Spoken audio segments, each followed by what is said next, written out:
Pinag-aaralang mabuti ang desisyon ng pamahalaan na bawasan ang taripa sa imported na bigas.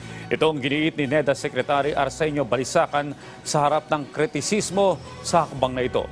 Ayon sa kalihim, layo nitong matiyak na may access ang mga Pilipino sa abot-kayang pagkain, partikular na ang bigas, habang patuloy na tinutugunan ang problema sa inflation. Giit pa ni Balisacan, bago aprobahan ang tariff recommendations, nagsagawa muna ng public hearings at consultation ang Tariff Commission na nagsimula pa noong Marso 2023. Sa higit 800 stakeholders, kabilang na ang halos 200 mula sa agriculture sector. Anya, naiintindihan ng NEDA Board ang panig ng ating mga kababayang magsasaka, kaya naman pinaiigting pa ng pamahalaan ang suporta sa kanila. Kabilang na dito ang pag-iinvest sa mga infrastruktura, paggamit ng teknolohiya at pagpapabuti sa access ng local producers, gayon din ang pagtugon sa problema sa climate change.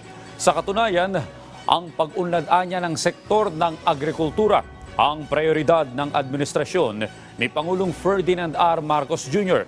Patunay dito ang pagtaas ng budget ng Department of Agriculture.